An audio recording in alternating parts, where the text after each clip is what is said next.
All right. In a follow-up or a bit of an additional to, I wanted to talk a little bit about work requirements for Medicaid, and that's something. It's a potentially. Where's the picture of this asshole? All right. Uh, it's one of the potential conditions that Paul Ryan is offering to make to Medicaid to appease the people who are even more right wing psychos than he is. And basically, work requirement. Let's see. I mean, basically, on the surface, the whole Medicaid work requirements thing, really, it might not seem too bad. I mean, like, sure, it's reasonable. Medicare's for poor people who are out of work, also disabled. That's not really. But this little piece here doesn't really apply to that. So we want to make sure that they're looking for work, and it's not just a bunch of bums. They're suckling at the government teat. However, when you take a closer look at the concept, it has a lot of problems. All right. For one thing, it doesn't really apply to the vast majority of Medicaid recipients. All right. I think there's some numbers I've come across say that like 60%, about 60% of Medicaid recipients already work. And nearly 2/3 of them, of Medicaid recipients, live in a family, that the ones that don't work, live in a family with at least one full-time or one part-time worker in the family that they're living with.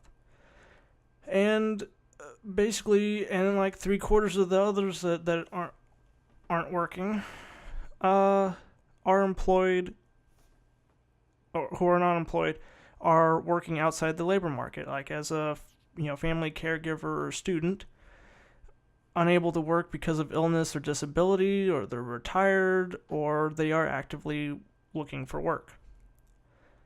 So basically, the number of people that genuinely are just suckling on the teat is pretty small.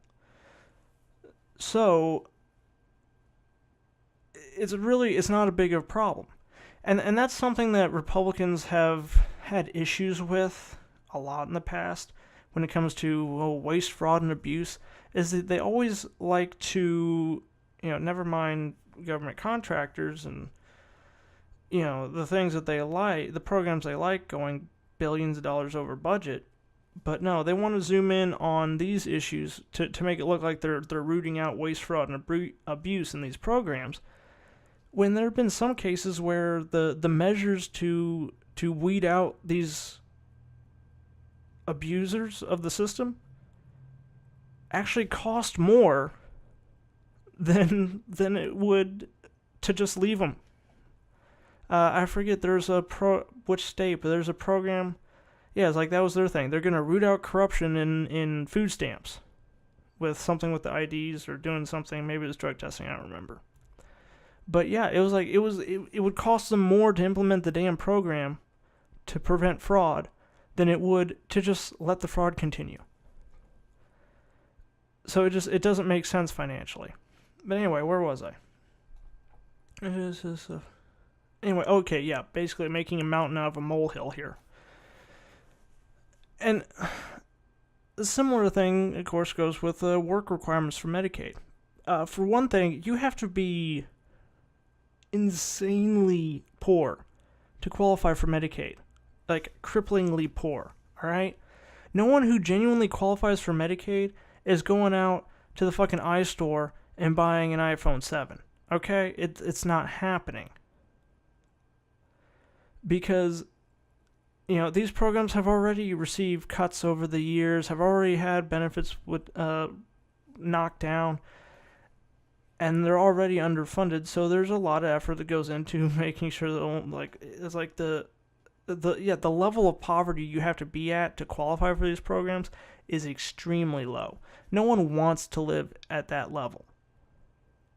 You might be, you may have one or two, you may have a handful, but it's not enough to really necessarily waste all this time and effort going after the ones who are.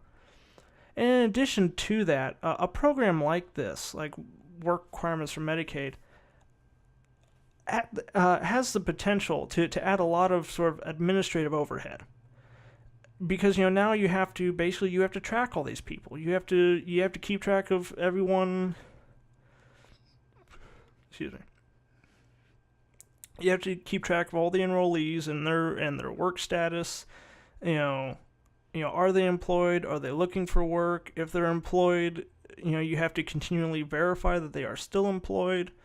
You have to, if they're looking for work, you have to have some kind of a system that they regularly interact with to prove that they're actually looking for work, like sending them copies of job applications or something like that they've turned in, which involves like constant, continuous additional paperwork, which involves staff and facilities and infrastructure to handle that paperwork.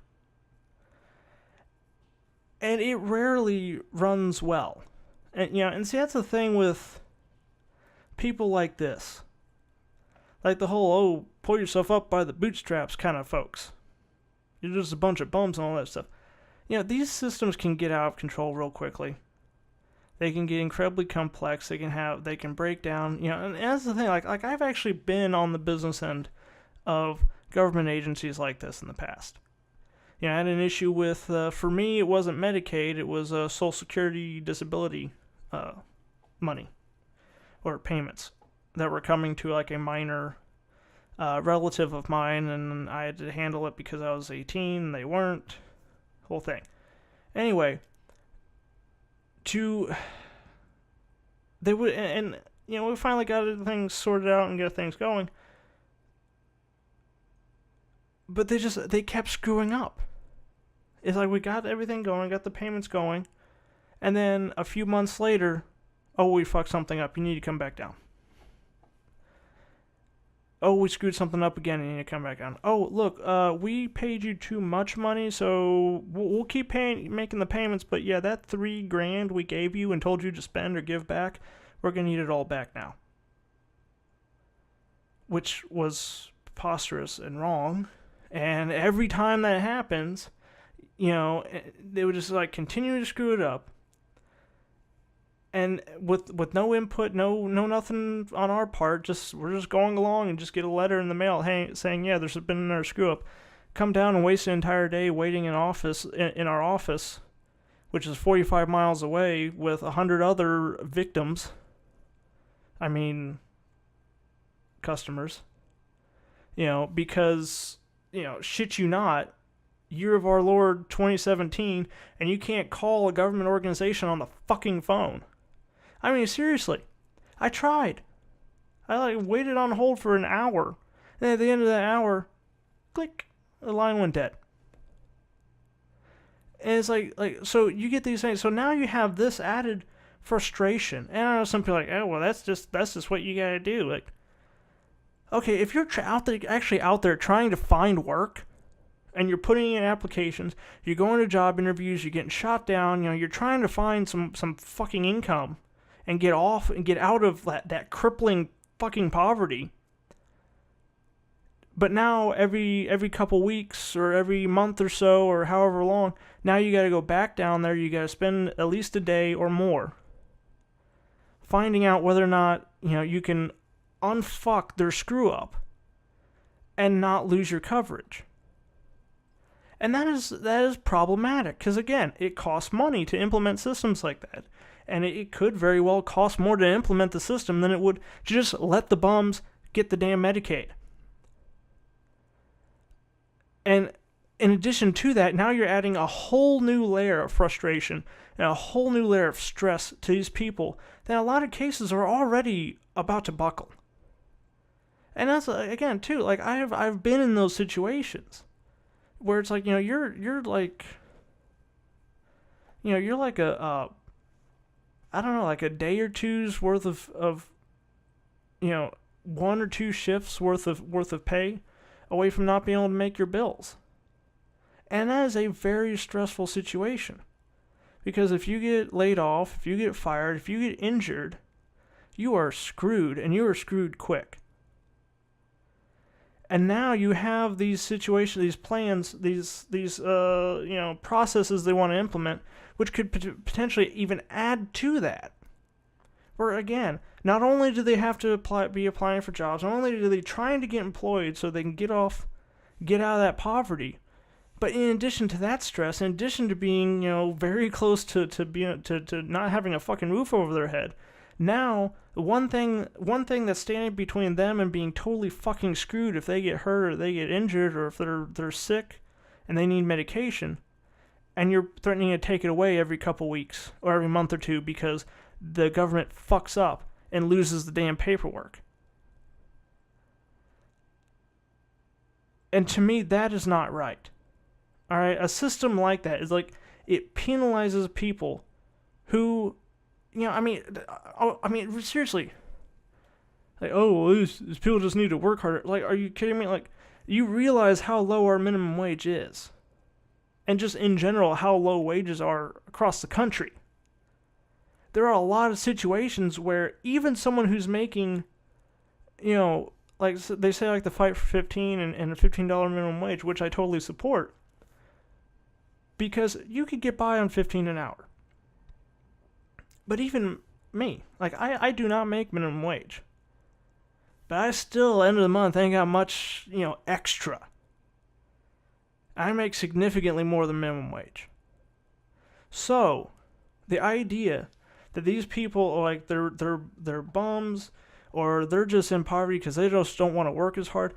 Motherfucker, you can work a full-time fucking job in this country. In America, the richest country on earth, you can work 40 hours a week. Full-time. And bring home at the end of the week, when you get that paycheck, you're making about $1,000 a month after taxes. Around that much. After 160 hours of your life spent a lot of times in, backbreaking conditions and horrible conditions with jobs that have shit benefits to go along with their shit pay, and you still barely making about $1,000 a month. Ish. And actually, that was from my lowest paying job. And that was actually higher than minimum wage. So, yeah, that they have, like, on the one side, they do everything they can to do what they can to help businesses, to help their donors, to drive down wages, to drive down benefit requirements for benefits and pay time off and sick leave, to save them money. And then they turn right around and try to screw with, cut, remove, downsize, or make harder to access the few benefits that people in this country have been able to wrench out of the fucking government to help people, to make it so that citizens, that voters and taxpayers don't get financially ruined. Won't get financially ruined, or at least not as badly, at the drop of a fucking hat. And whenever someone tries to make use of these programs, they're labeled as bums that don't want to work. Like, okay, well, because if you're at one of those shit jobs with the shit pay, you're officially in bum territory. If you're a worthless bum just because you're on Medicaid, you're officially in bum territory, within a week or two of losing a job. Hell, depending on the rules in some places, you could be working. Like I was saying, on Medicaid, 60% of the people on Medicaid already work.